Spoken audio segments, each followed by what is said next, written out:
Welcome to my excuse for fangirling over Disney princesses. Today we'll be discussing Snow White while we eat fried PB&Js. Well, they're grilled, but same difference. You said fried. I mean, they both use butter. Welcome to a new series on my channel called A Fresh Look, where we take a fresh look at pretty much all the Disney movies. That's where we're going to start. We'll start with Snow White, and then we're going to go to Pinocchio. Then we're going to go to Fantasia. The reason I want to do this is because I feel like there's a lot of cliches that we all cast onto pretty much all the Disney movies, not even just the old ones. So today we're going to talk about Snow White. Is she a cliche damsel in distress, or is she actually one of the strongest female characters in all of cinema?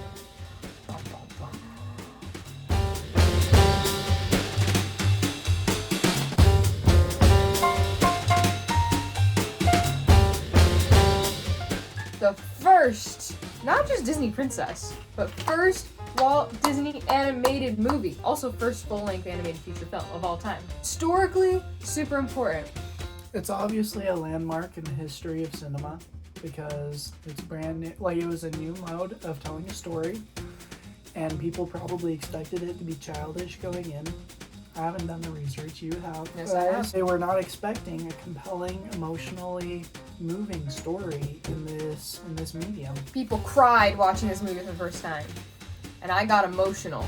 During the time period, people were dealing with a lot of loss, and there was a lot of emphasis on the value of life. And so I think that's another reason that the story was meaningful at the time.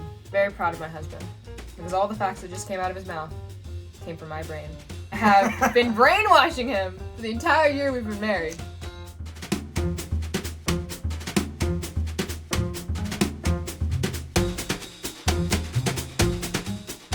I think we should also talk about the Wicked Queen, because I'm convinced that she's the worst Disney villain of all time. See, I don't know where you're coming from with that. Dr. Facilier sold his soul to the devil. But the evil queen obviously left people to starve in prison cells. She's extremely vain. She makes Snow White's life miserable. She makes her clean. Yeah. She doesn't want to kill her until she's the fairest, not the fairest in the world. She's vain and she's not afraid to kill to get what she wants. But that's true of many Disney villains.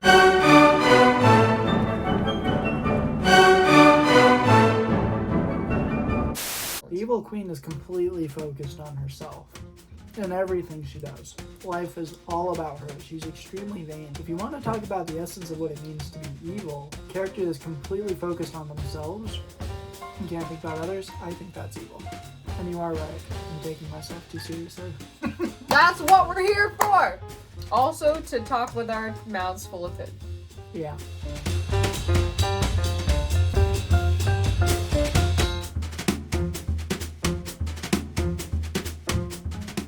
Let's talk about the protagonist, Snow White.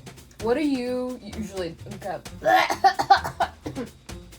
What do you usually think of? Before we watch the movie, what would you have thought of when you thought of just Snow White? Well, she's a high-pitched soprano. I'm wishing! I'm wishing! Exactly. I think that I would have thought of her as kind of the model of what a woman should be according to the time period. I've only watched it maybe 2 or 3 times in my life, so I didn't have much context. What would you thought of Snow White before watching it recently? This is how she wears her hair. I am a princess who just wants a prince, and I want to follow my dreams, and that's completely in getting married and being a household servant to these 7 men. Okay, valid. That's what society fed me. So what I'm hearing is you think there's more to it than just that. So we always think of like Snow White as a damsel in distress who just wants to marry her princess. I always just thought it was like a cute little love story.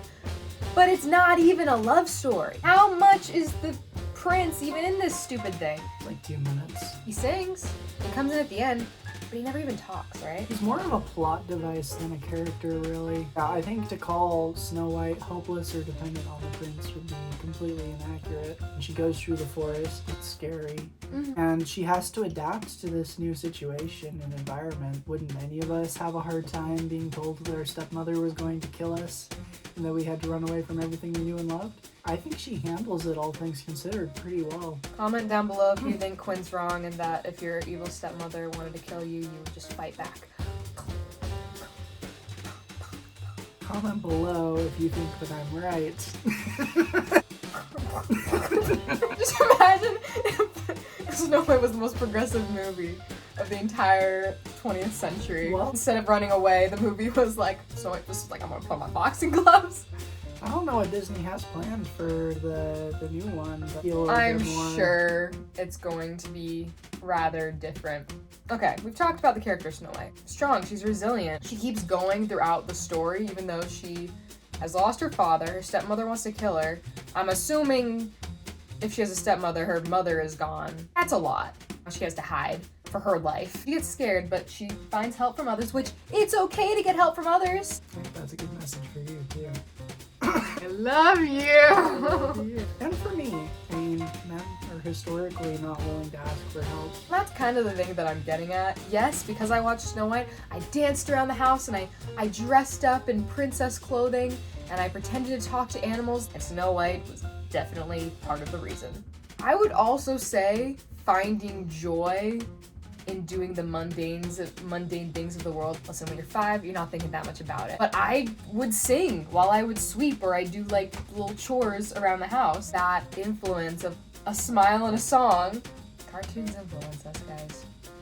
But I genuinely just feel like watching Snow White as a little girl helped me to have a more positive outlook on life. But I felt inspired when we watched it just a few weeks ago. We especially today get a little bit too focused on the next thing and the big thing.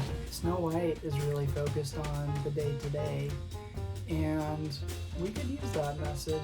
Snow White, I think, is a timeless movie and a timeless character because we're all gonna go through hard things in life, but what's our attitude towards it? You can play the victim and just complain about how our evil stepmothers want to kill us and how we have to clean the house for 7 dwarves and how the forest is scary. We can do that.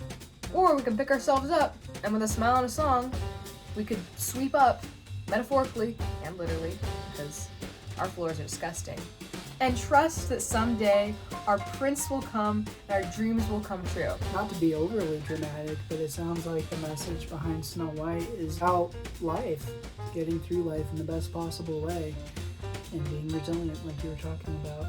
That's a message that's universally applicable. I agree. Here's my hot take. If anyone tells you that Snow White is just a story about a damsel in distress who doesn't do anything for herself, let me tell you, they have not seen the movie. Or if sometimes we oversimplify things too, because we haven't really revisited them since we were kids, like you were talking about. That's why we're doing this! Alright. Quinnifer? Quinn? Yes? Quincy? Gabriella? That's why we're doing this! No one asked us to. No, you just really wanted I to. really wanted to. I'm Gabriella. And I'm Quinn. And we approve this message. Tune in next time for our video on Pinocchio.